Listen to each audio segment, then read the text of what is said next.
I want you to think about something that happened to you recently.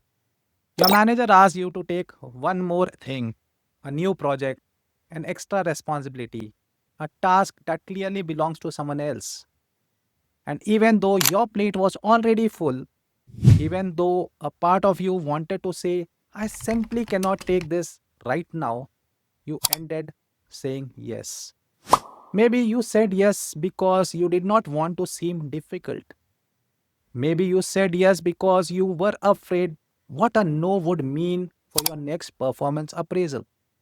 Maybe you said yes because in the culture that you grew up in, saying no to a senior person just feels wrong. And now you are sitting with more work than what you can deliver, burning out quietly and wondering why, after all this sacrifice, you are still not getting promoted. Let this land. Here is the painful irony. Saying yes to everything is not making you look dedicated. It is making you look like someone who cannot lead. Today, I am going to give you a framework for saying no to your manager, not just without damaging your career, but in a way that actually accelerates it.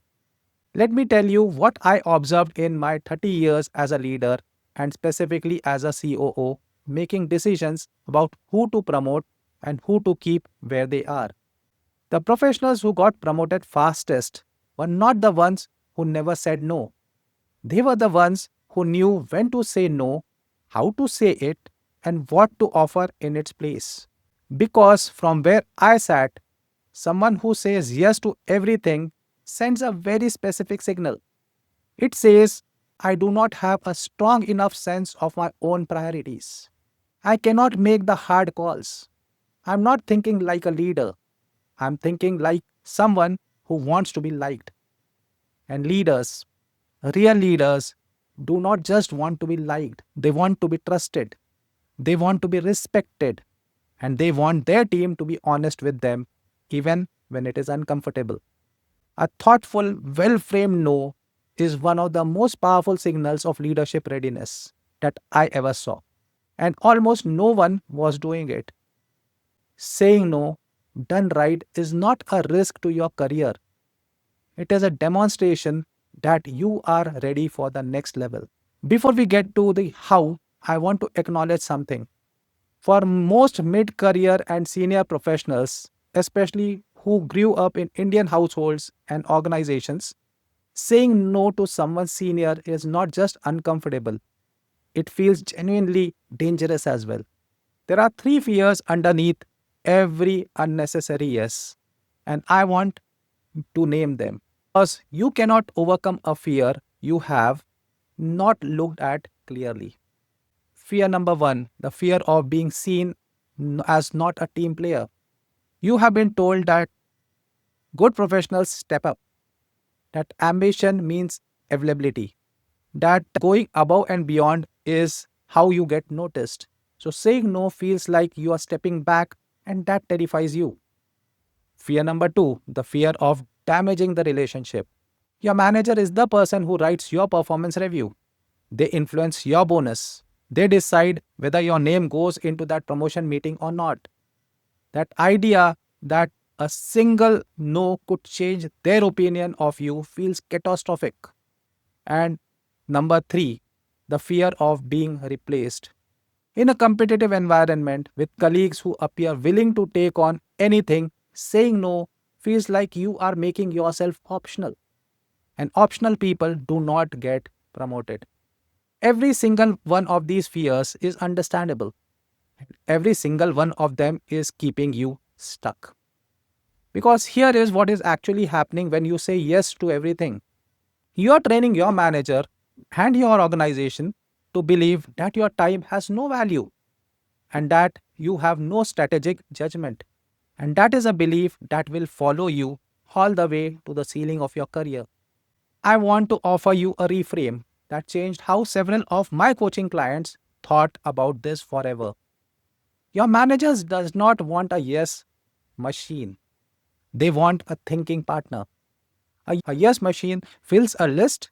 A thinking partner manages a portfolio. A yes machine is managed. a thinking partner is trusted. When you push back thoughtfully on a particular request, when you say, I want to make sure that I deliver this well, can we talk about prioritization? You're not being difficult.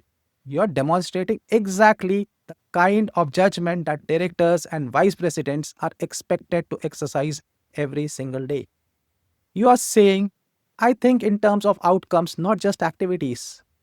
I know what high quality delivery requires, and I respect both your goals and mine enough to have an honest conversation about the trade offs. The professional who cannot say no will never be trusted with large, ambiguous, high stakes responsibilities because leadership requires the ability to choose, and choosing always means saying no to something. So let's understand the RED, red line method, as to how to say no. I call this the RED line model or line method, not because you are drawing a red line in anger or defiance, but because you are drawing a clear boundary and doing it in a way that actually strengthens the relationship. The R stands for reframe, the E stands for explore, and the D stands for deliver. Let me walk you through each of the steps. R. Reframe. Lead with commitment, not refusal. The biggest mistake people make when they want to say no is that they start with the no. They say, I am really stretched out right now, or I am already having a lot on my plate. And immediately the conversation becomes about your limitations. Reframing means that you start from a completely different place. You start with your commitment to quality, to the team, and to the outcome. Here is the language. Notice how it exactly opens up. I really want to make sure I deliver this well. That matters to me. But before I commit, I want to think through this with you because I want to be honest about what is realistic given where I am right now. Notice what just happened. You did not say a no. You said, I care about this and I want to be honest with you. That is a completely different opening, and it changes the entire energy of the conversation from resistance to collaboration. The reframe also does something else. It signals that you think in terms of quality of delivery, not just quantity of tasks. And that is a senior mindset. E, the explorer. Surface the trade offs, not the problem. Step 2 is where the real conversation happens. Once you have opened with commitment, you now surface the trade off clearly, calmly, without any drama. Here is the key principle: do not present your workload as a complaint, present it as a prioritization question that your manager needs to help you answer. The language sounds like this: I'm currently having Project Alpha in the final delivery phase. The Q3 client review is this week, and the architecture documentation that is due by the end of the month. If I take this on fully, one of this will slip, or all of them will get partial attention. Which one of these would you like me to deprioritize to make new room for the new request?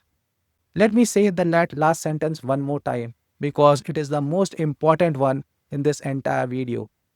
Which of these would you like me to deprioritize to make room for this new request? When you ask that question, you have done three things. You have shown your manager your full workload. Most managers genuinely do not know how loaded you are. You have framed the situation as a business decision, not a personal pushback. And you have handed the prioritization decision to the person who has the authority to make it.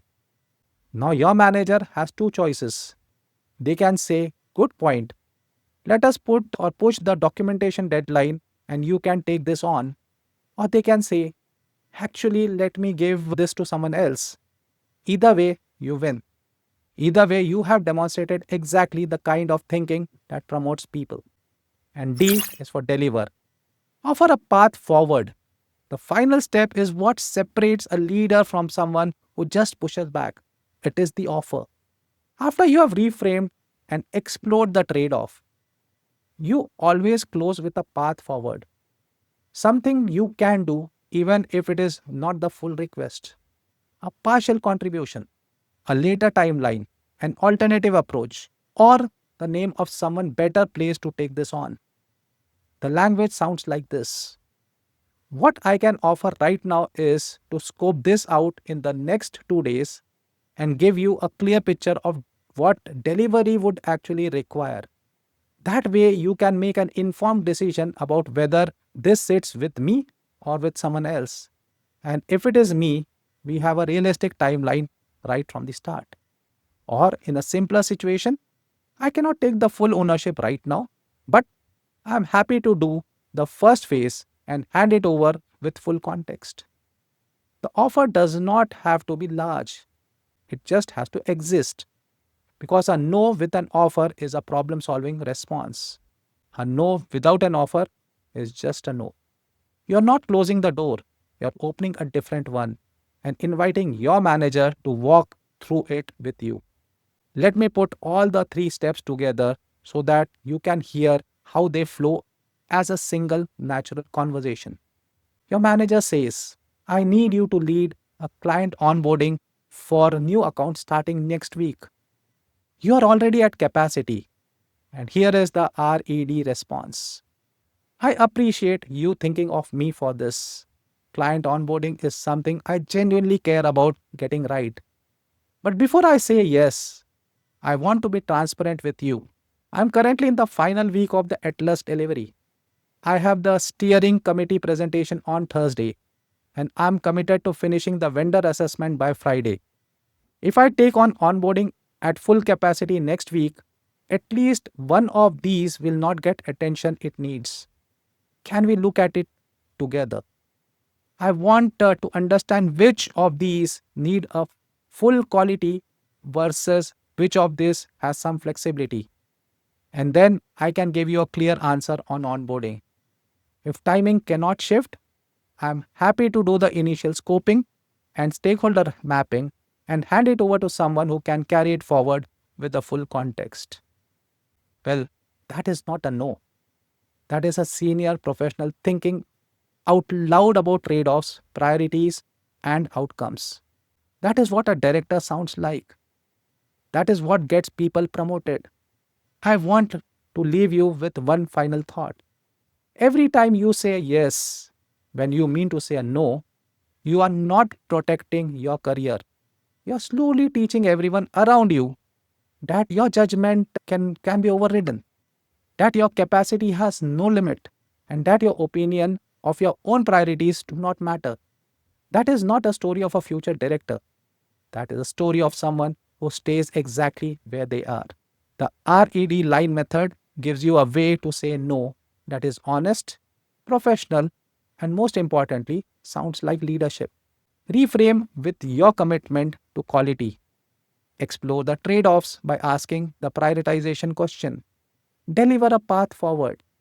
The ability to say no with grace, clarity, and confidence is not a soft skill. It is one of the most senior skills that you can demonstrate.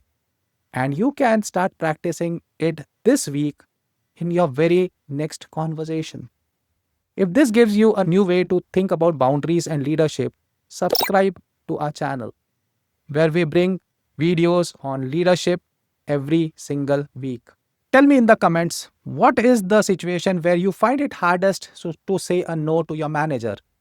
Is it scope creep, weekend work, taking on someone else's responsibility? Tell me, I genuinely want to know and I read every single comment. And if you want to go deeper, watch my other videos on how to communicate like senior leader. Because saying no well is really about communicating your thinking at the right altitude. Those videos will show you exactly how to do it.